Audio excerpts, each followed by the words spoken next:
Welcome to the Art of Badassery, where I explore what it takes to live life on your own terms, break free from the status quo, and unleash your inner badass. Whether you're a rebel at heart or simply seeking inspiration to step outside your comfort zone, this podcast is for you. I'm your host, Mahara Wayman, and each week I dive into the stories, insights, and strategies of those who have mastered the art of badassery and are living life to the fullest. They smile when no one is looking.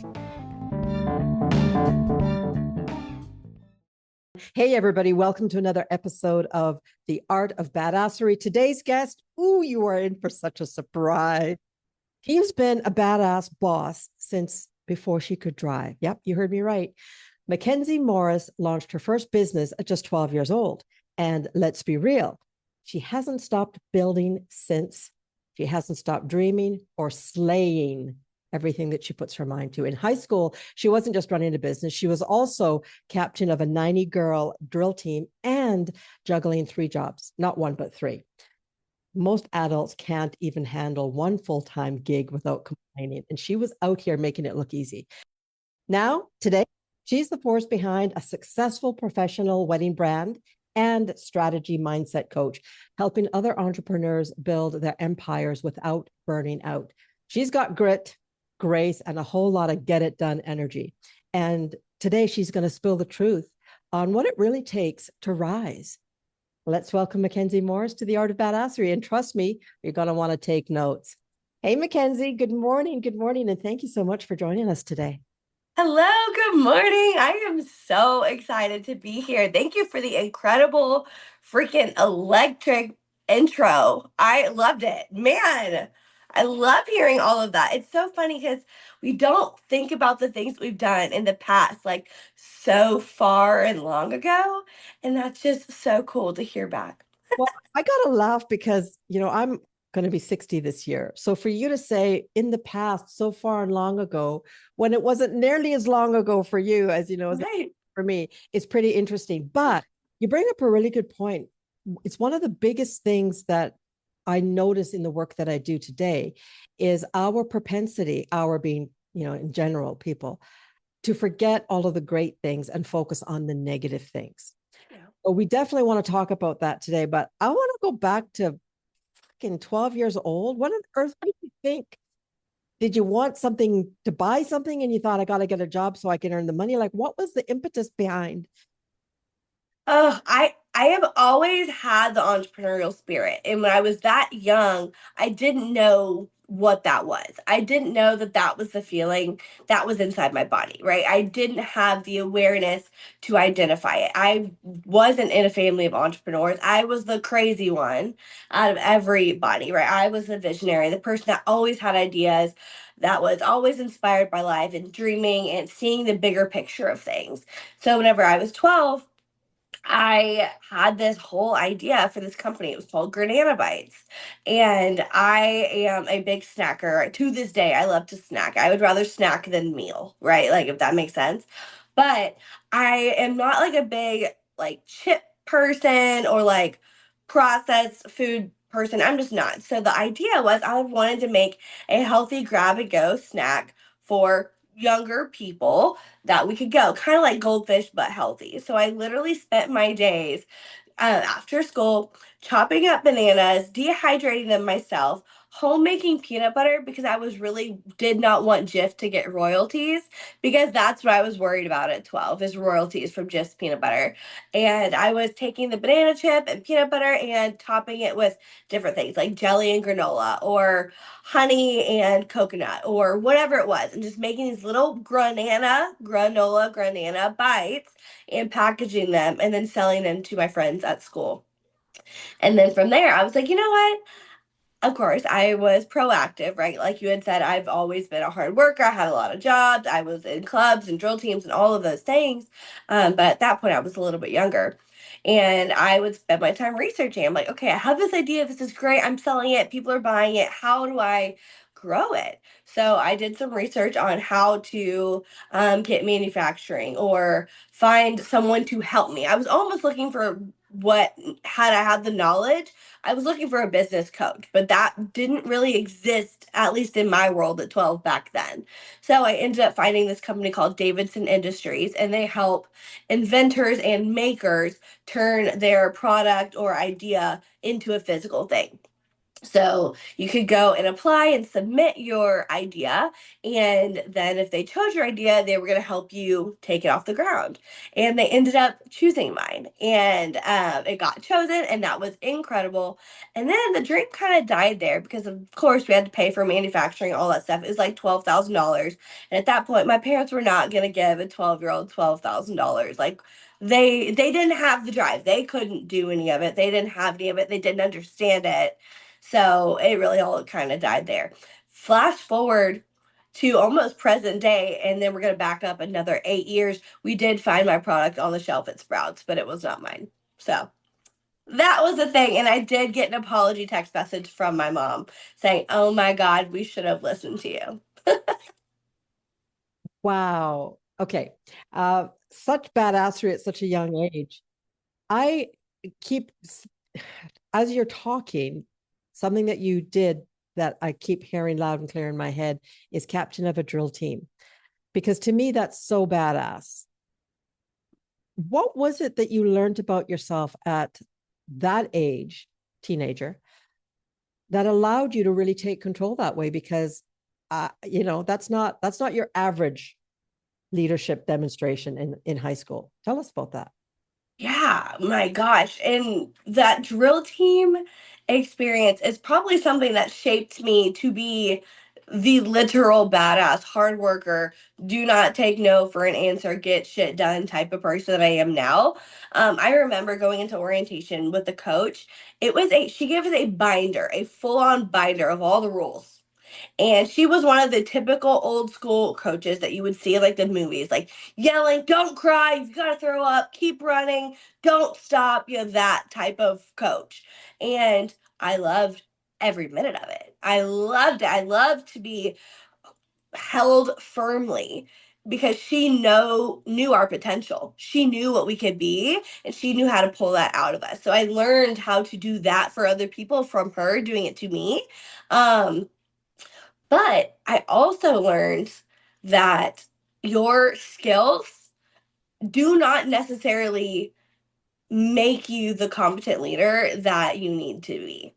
So for me, whenever I was going up through the ranks, because I started out as first lieutenant, and whenever we applied, oh my God, I have my little drill team journal of what I had to do to apply, and I have it somewhere in this office because I looked back on it because it was just so cool. But it says, "Why do you think that you are the person to take this role? Why do you think you are the one I should appoint to this role in the drill team?"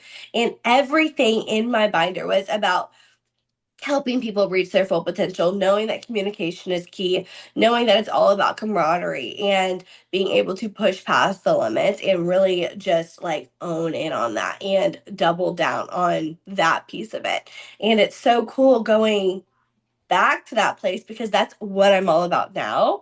So being on that drill team really pulled out a bunch of that stuff. But as I was the captain, I was also not the best dancer. And that was something that I was really struggling with whenever I was applying because whenever I applied for captain, I actually submitted that we should be co-captains because I wanted the other captain who was the better dancer, but I was the better leader. And that's exactly what I proposed to her. And that's how we both got to be captains at the same time. It's because she had the dance skill and people respected her for that. But people came to me for everything else. And that's why we were a perfect team. So even since then, I've been collaborating, I've been communicating, I've been helping find the strengths in other people and then helping maximize that, and that's just been who I am. So really learning that about myself has been a big key to who I am now and all the success that I've had. Such a good understanding of leadership. And I just got to share the story. I hope you'll appreciate it that's your background. I'm in Canada, and in high school, my high school in Canada didn't have a cheerleading team. Oh wow. One together. My girlfriend, my best friend and I, Hmm. 5 girls together. we got the school to approve that we would do this, and they paid for some uniforms. We ordered them from a catalog in the States. We were so excited, and we taught ourselves a cheer.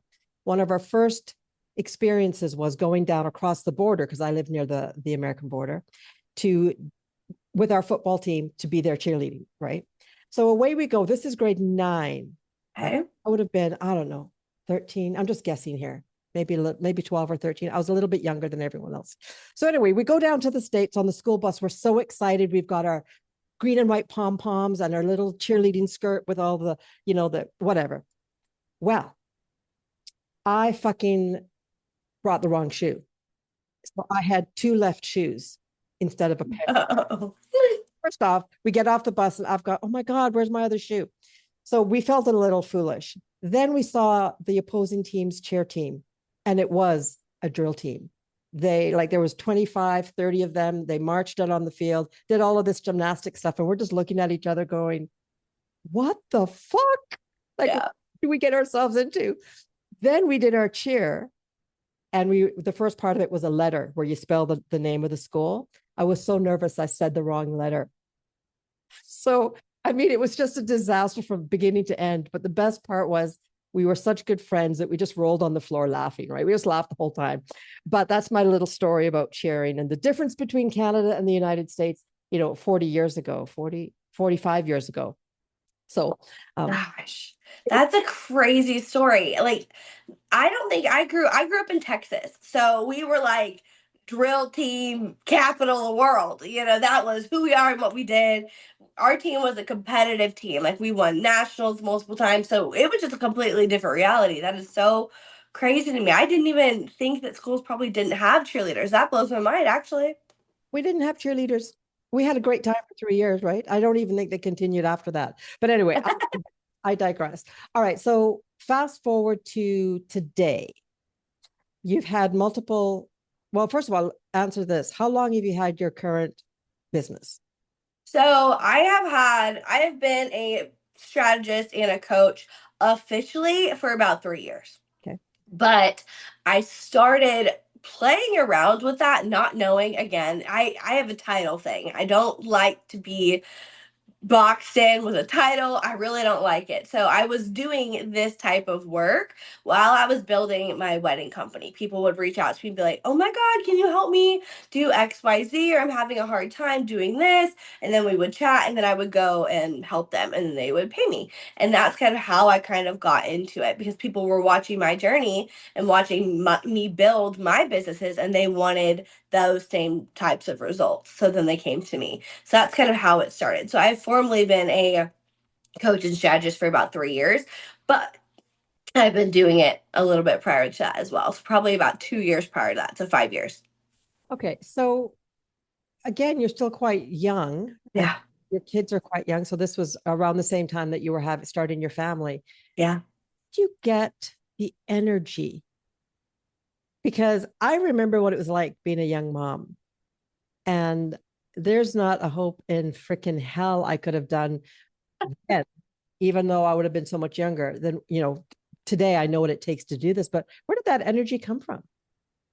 I really think it's a predisposition. Like, my dad, my biological father, he is the most incredible, positive, uplifting person I have ever met. Like, there is not a negative thought that crosses his mind, and it's just who he is. And his care for people is what I know to be the reason why he excelled so far in his business. He worked at Dell for like 20 years, and then he went to VMware, which is their like software competitor, worked there as an executive forever, and then for the past, I don't know, 2, 3 years maybe, he worked as the senior vice president of sales for Google down in Austin, and now he just retired and is starting a business down at the lake, you know.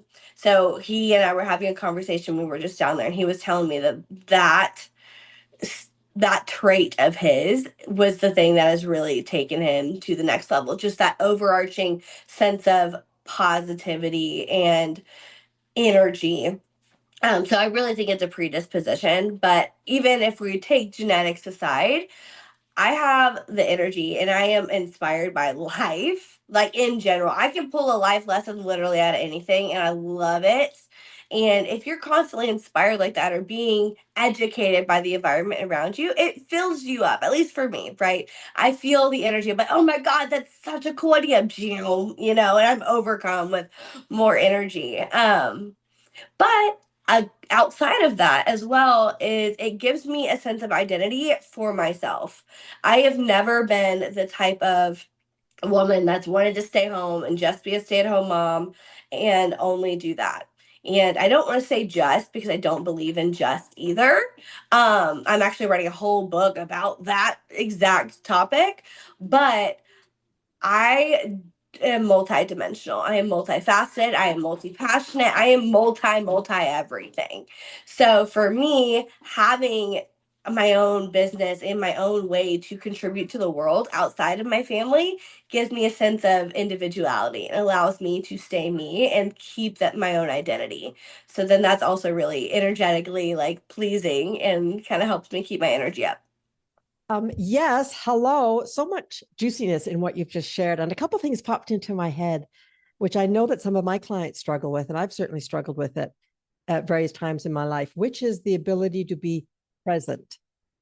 Because when we are present, then we're aware of what's going on around us. Not only what's going on out there, but what's going on in here, in our heart. And it sounds to me, what I'm picking up from you here is that, wow, first of all, you really fucking know yourself. Yeah.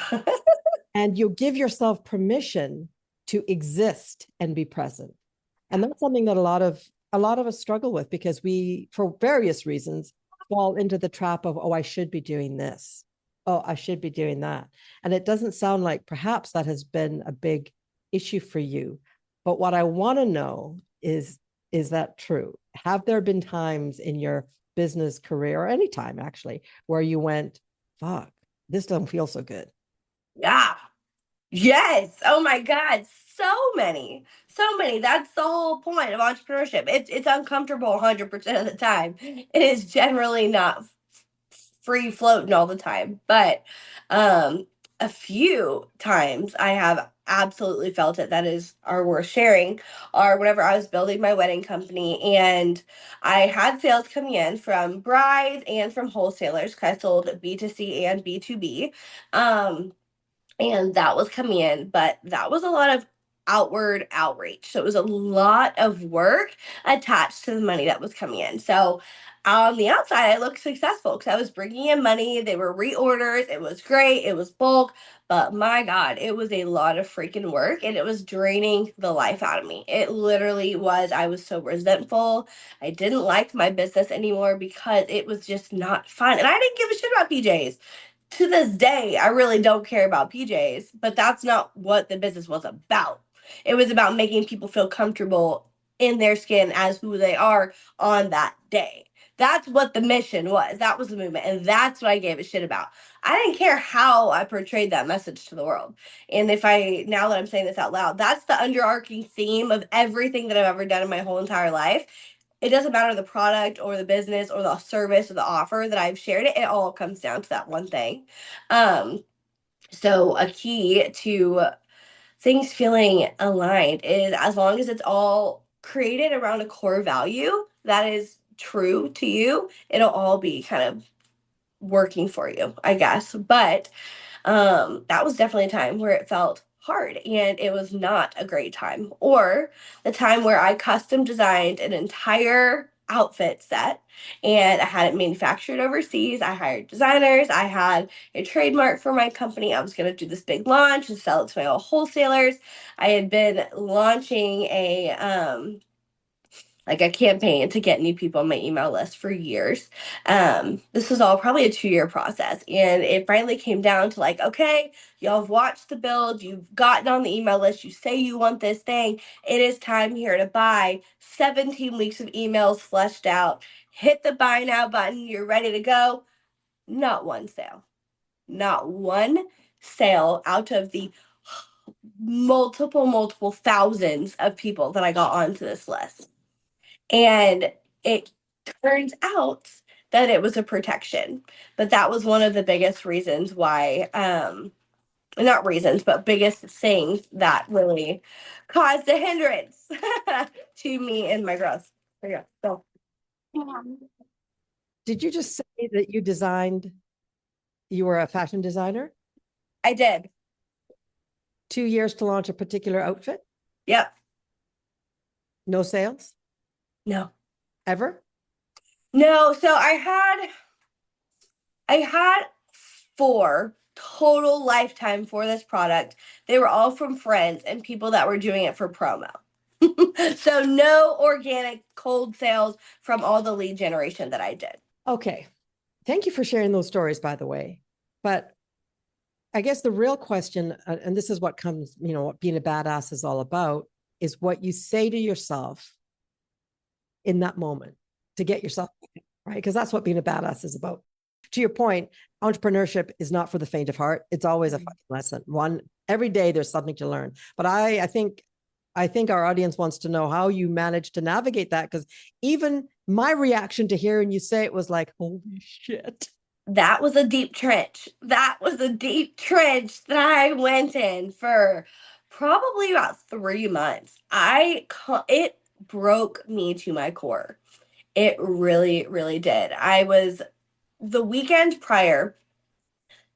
Well, no, it wasn't a weekend. It was a few months prior. I had gone on a little mini mind retreat with one of my best girlfriends. We rented an Airbnb, and I was like, by the end of this weekend, I want to have all my launch emails done for this product because it's going to pop off. And I spent that whole weekend trying to do that, but I spent most of the weekend in full blown tears, listening to the song Last Man Standing by Livingston. If y'all haven't heard it, definitely listen to it. It's an incredible song, but it talks about how you don't have to be the king, you just have to be the last one standing. And it spoke so deeply to me because I was telling my friend, I said, I felt like I have been climbing this mountain, hiking this mountain for years. And now this product launch is the culmination of everything that I did, right? I was selling products, I was selling services to the wedding business, and now I created something of my own, taking everything that I learned, all the problems from the products that I was selling, I fixed them in this other product, and I'm ready to debut something entirely new that is going to create a new industry. And I did something. Like I really did something. And by the time that I climbed this mountain, you're gonna get up there and like look at the view, right? And see everything that you worked so hard for. And at that moment, it was all gonna be worth it. And my biggest fear was I was gonna do all of this, get to the top of the mountain, and there's gonna be nothing to see. And that's exactly what happened. That is exactly what fucking happened. And it was hard.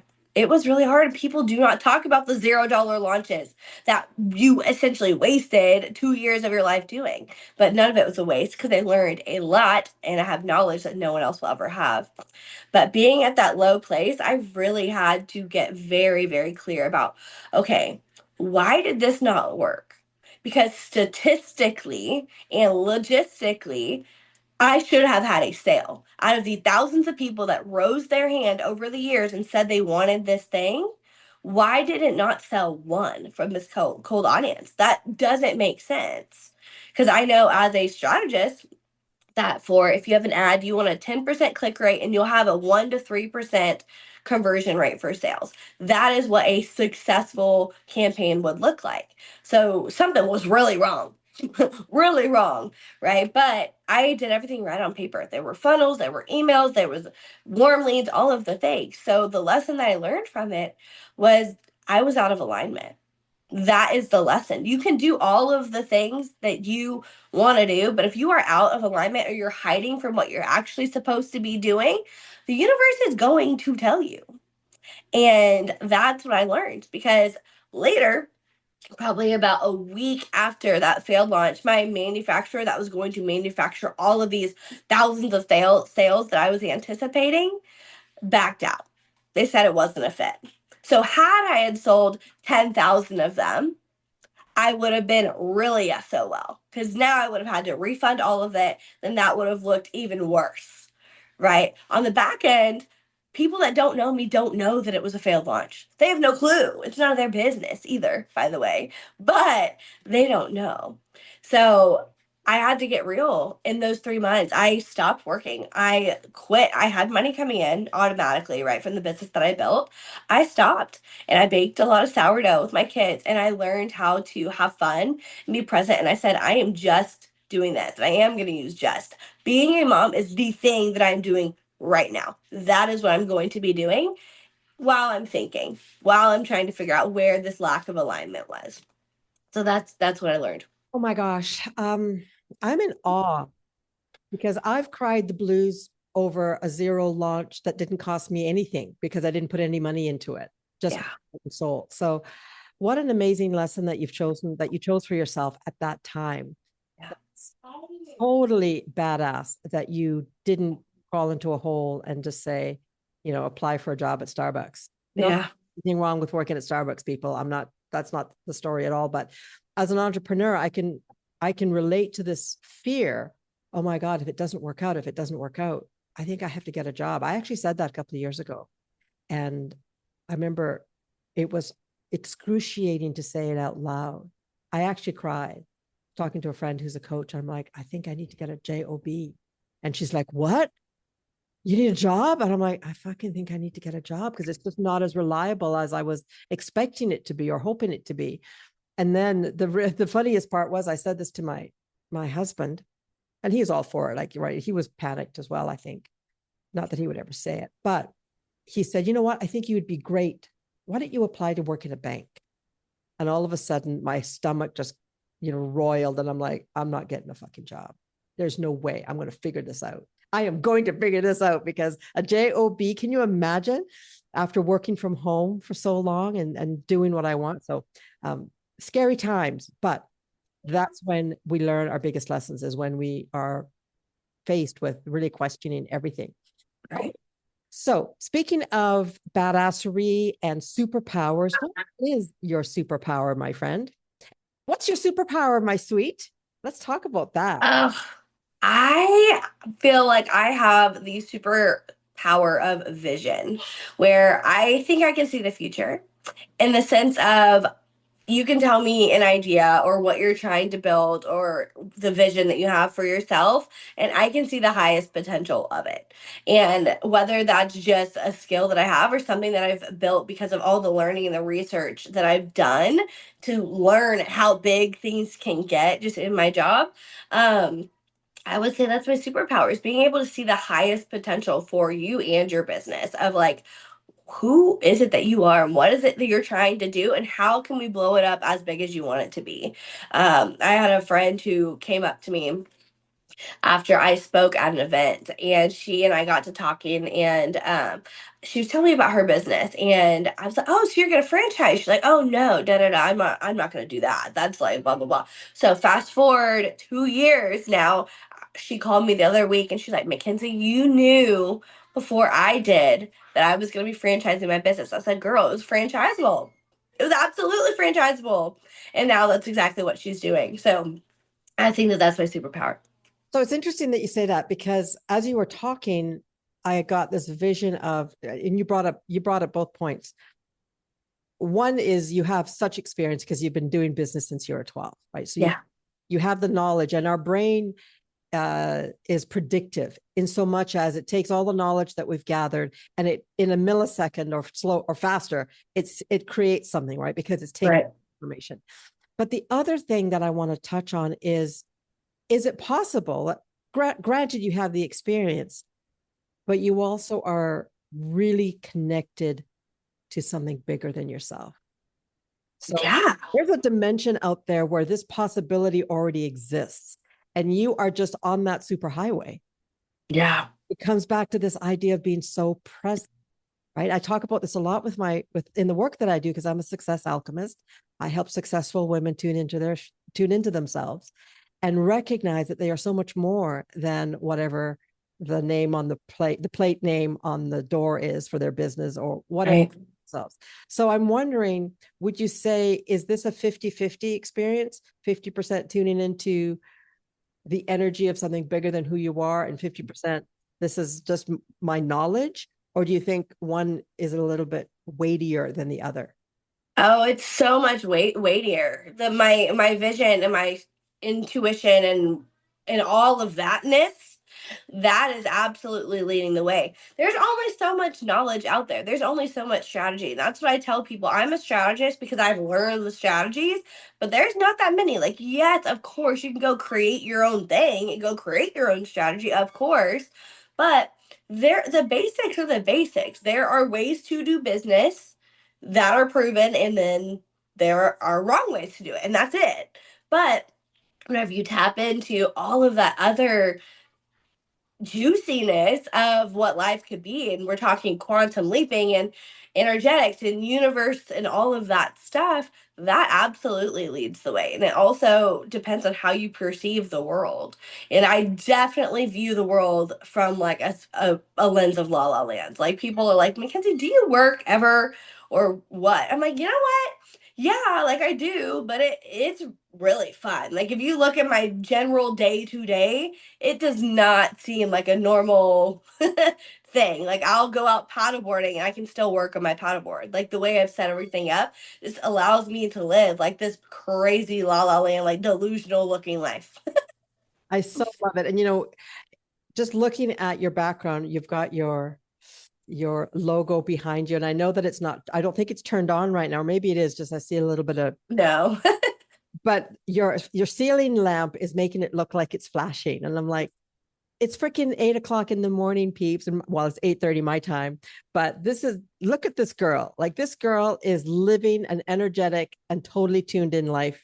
Yeah. Just that you can tell. So thank you for that. Thank you for bringing that to the world, because I would love to see more people, women especially, embrace that part of themselves. What's the biggest lesson that you've learned, though? And it may be from your zero launch, but is there anything else that you would say, not specifically to entrepreneurs, but just to women in general, about what it takes to get up off the floor?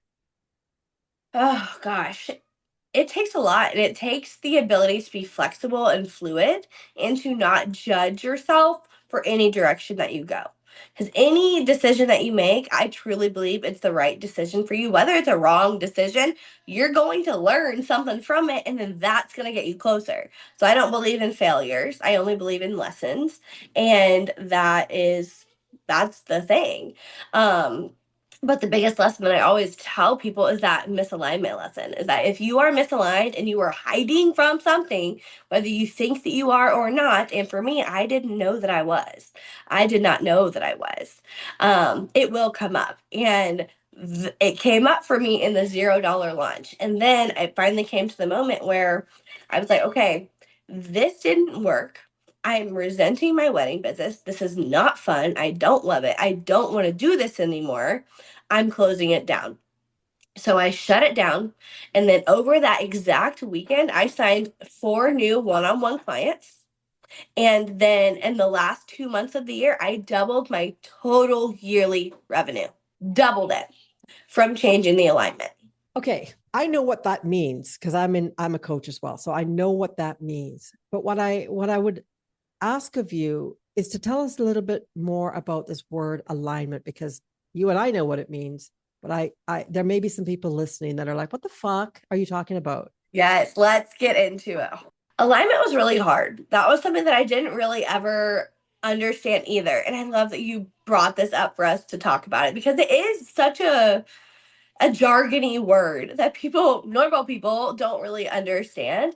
And for me, over the years, I have learned that alignment means to be doing the thing that you're meant to be doing. And really boiling it down, that's what it is. So, your heart's passion, your calling, what you're supposed to be doing in the world is your alignment. And I want to be very clear that that's not the thing or the product or the service that you're offering. That is not alignment. So you've got to figure out your purpose on the planet. And of course, that's the life lesson. That is the lesson and the challenge of life, right? For me, I have found mine. People come to me for my energy and they tell me all the time, "Oh my God, you're so inspiring." So I have learned over the years that my mission on the planet is to inspire and empower other people by leading by example. That is it. I have always said since I was 12 that I want to be as big as Coke. And Coke has a big impact on the world. That is the vision for me. I want to inspire and empower other people. And I'm going to do that by leading by example, by going through the fear, by sharing my vulnerabilities, by sharing what works and what doesn't. I'm going to go first. And by doing everything from that lens, it doesn't matter what it is that I'm doing. I could be selling popsicles on the side of the street, and I could be selling, giving little fortune cookie notes out with them, inspiring and empowering people, and I would still be fulfilling my purpose and my mission. Right? I would just be, the means in which I'm doing it would be different. But if I was trying to do something else that wasn't inspiring and empowering others, but it was outside of that purpose, that would be misalignment. So I can't even come up with an example of what that would be, but that would be my definition. Thank you. I think you explained it really, really well. And, this idea of purpose can feel really heavy. Like, how the fuck do I know what my purpose is? I just want to get through the day. There are many times in our lives when our purpose feels very focused. My purpose, people, it's just to pay the fucking bill. That's my purpose, right? Can't go bigger than that. And that's okay, right? I speak to people all the time and it's like, that's okay. But what I always say, and you actually mentioned this earlier, something that you do, which is to get curious. So if anybody out there is wondering, oh my God, how do I figure out my purpose? Just get curious. What makes you happy? What do you want more of in your life? What do you want less of? And try to take the dollar figure out of it, because we are so conditioned to value with our bank account that we get sucked into a false narrative about what is and why we should feel better, which is why I do the work that I do, because I was very successful and realized that I wasn't that happy or as happy as I wanted to be. So when it comes to purpose, my invitation to all of you guys listening is ask yourself, what really matters to me? MacKenzie, you talked about values earlier. Like, do you value family? Do you value laughter? Not that I don't know if laughter is actually a value, but you know what I mean? Like, do you value what's going to make the world a better place? Do you value respect and honesty? So whatever your values are, because there's no wrong answer here. If you feel it, you feel it. But ask yourself, is everything that I'm doing a reflection of that? And really, when we open the lens to purpose, it actually can become very, very simple. Because point, it's not the thing, it's what's underneath it. Like, what energy that's driving your action. And for many of my clients, and even for myself, full disclosure, fear was driving me up until fairly recently. Fear of not doing enough, being enough, saving enough, paying the bills fast enough. All of that stuff really drove. And when we can recognize that, then we can acknowledge it, work with it, and let it go. You mentioned letting go earlier, and letting go is powerful. Letting go of the need to make this launch the thing, right? Yeah. Hard lesson. Okay, where are you at today? Are you doing both, or do you consider your business the wedding brand business and mindset strategy coach, or is it one over the other? No, the wedding business is done. When I said I closed it, I closed it. Oh, I thought I you shut it okay. down. Nope, I shut it down, and I rode that wave. And I've been a coach ever since. I'm a speaker. I'm currently writing a book. I want to be on more podcasts. I have the power of voice and energy, right? And that's why people come to me. And that is the way that I can share my message and inspire and empower other people on a large scale. So good. All right. I want to know about the book. What's it called? Do you have a name for it yet? I have a working title. I will not share it here, but it's all about the concept of multidimensionality in the entrepreneur space specifically, but in life in general. Our society is not built or set up or created to support people who are multidimensional. Everything in our world is always telling us to pick a thing. Your job title, what you do, the types of offers that you have, what you like to do. It's really hard to be like an emo raver girl and be a business coach, which is what I am. Like, I love to go to raves and concerts, and I was up until 3 a.m. last night. Like, it's just who I am. And it's hard to be that. I'm the little emo kid of the business space, and that's okay. But the world likes to tell us to pick one. And kind of going back to something you were talking about earlier that I talk about in this book, that also one of my near and dear friends and I have been talking about as well, is especially in the entrepreneur space, we are told that we need to pick one. That if you are not all in on your business and only full time doing your business, that you are not successful. That if you have another job or you get a job or anything like that while you're running your business, that it's not worth it, that you're not doing a good job. And I don't agree with that really at all, because I know people who go and get jobs to support their business. They can bring in additional money and remove that layer of stress that kind of can come with that. But it's this whole idea of allowing ourselves to have permission to explore all the types of things that we love to do and the things that make us, our unique oneness, our you-ness, right? Your one in a billion-ness, things that no one else can replicate, right? Your little cosmic fingerprint, and figure out how you can take all of those parts of you and infuse it into your life to where you can live this little la la land life. Like, I've created the life where I can be in a boardroom with hot pink hair and no one's judging me because they asked me to be there for me, right? I don't have to be worried about anyone's perception of me. One, because I know who I am, but two, it's respected, right? And a lot of times, what you're putting out in the world is a mirror for other people and be like, wow, I wish I was more like that. Wow, she stays up late and she goes out, she goes to all these concerts and she's running businesses. She can do all of that while raising babies and manufacturing stuff. Oh my God, I can do that too. But it only comes from the ability to give yourself permission to be able to be multifaceted and to embrace all of those different parts of us. So that's what the book is about. Well, we cannot wait. It sounds amazing. And it really definitely something that's needed as far as for sure in the entrepreneurial world. Right. I was told the same thing. When you niche down, do one thing, stick to it. But Yeah. I'm having fun doing multiple things because I'm also a writer. Of course, I have the podcast. I'm a high performance coach for the company growth. And I also have my own coaching clients with my own program. So creativity is everything. But oh my God, MacKenzie, this has been such a breath of fresh air. Pink, love the energy. And I love the honesty that it doesn't always feel the way that we expect it to feel. And I'm life, right? I'm not talking just being an entrepreneur. Yeah. All I ever wanted was to be a mom. There were many, many times where I thought, this sucks. This doesn't feel good. This hurts. This feels heavy. But to your point, when we can give ourselves permission to be honest about what we're feeling, whether it's good, bad, or ugly, that's the lesson, right? Yeah. That's totally the lesson. What are some things that you do, just to tie this up in a bow? What are some things that you do regularly to help you maintain this level of energy and badassery? Got any tips for us?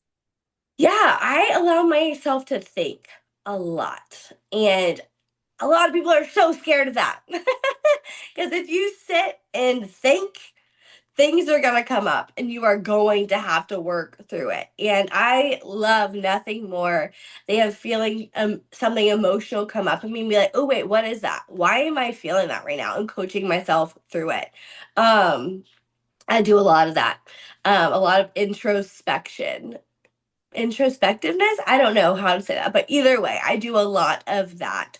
I love to diagnose things. I love to pick it apart. I love to just have dynamic conversations that are deep and real. I have no place for small talk in my life. I can't fake it.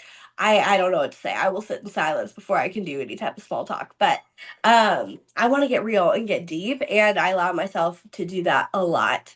Um, Plant medicine's huge part of my life. It really is. So if y'all are into that, highly recommend researching that. It's completely changed my life and my viewpoint for almost everything in my life. So that has also been a really big part of my life in helping me stabilize and get really clear and learn how to see the world in a different way. Oh my God, so good. Curiosity led you to plant medicine, that's another. Obviously, folks, we're going to have her back on the show, and we'll talk about that because that was a surprise to me. I didn't know that. So, oh yeah, look at me! I've got my little mushy flower pixie girl right here on my arm, tattooed on my arm. So I have a tree of life tattooed on my arm. MacKenzie, I want to thank you again for sharing your story with us. And I'm just so energized myself just from listening to you. I'm like, okay, what am I going to do today? Today's my day off of coaching, but I feel like I feel very energized to just really to sit and think. So I want to thank you Yes. for that. Really appreciate that. So MacKenzie, how can our listeners connect with you? Yeah, they can connect with me on all socials. You should be able to type in MacKenzie Morris and I will pop up. You can find me on Instagram at it's Max, ITSMACKX, and a new account that I have not even posted one thing on, but you can follow me at Mac Baddie, MacBaddi with four E's after that. Yeah, you can find me on all the socials. I've got a YouTube channel. We have a Twitch channel. You can find me literally everywhere doing a bunch of different types of things. Sounds good. So guys, check her out. No, obviously, if you've listened to this podcast, you're going, if you're anything like me, I gotta get me some of this. I gotta get me some of this. So please check the show notes, check out MacKenzie Morris. Your life will never be the same. Folks, check out the show notes because everything that you need to know about my guest will be in the show notes. We are both wishing you an amazing week ahead, and I'll see you next week on The Art of Badassery. Take care. Thanks again, MacKenzie. Thank you. If this episode lit a fire in your soul or smacked you with some needed truth, don't keep it to yourself. Like, comment, and share it with another badass who's ready to rise. And if you're done second guessing your intuition and want some clarity that cuts through the noise, book your free intuitive strategy reading with me now. No fluff, I promise, no BS, just soul deep insight to help you move forward with power. The link is in the show notes. Until next time, stay bold, stay brilliant, and for the love of God, stay badass. So MacKenzie, how can our listeners connect with you? Yeah, they can connect with me on all socials. You should be able to type in MacKenzie Morris and I will pop up. You can find me on Instagram at it's Max, ITSMACKX, and a new account that I have not even posted one thing on, but you can follow me at Mac Baddie, MacBaddi with four E's after that. Yeah, you can find me on all the socials. I've got a YouTube channel. We have a Twitch channel. You can find me literally everywhere doing a bunch of different types of things. Sounds good. So guys, check her out. No, obviously, if you've listened to this podcast, you're going, if you're anything like me, I gotta get me some of this. I gotta get me some of this. So please check the show notes, check out MacKenzie Morris. Your life will never be the same. All right. Thanks again, guys.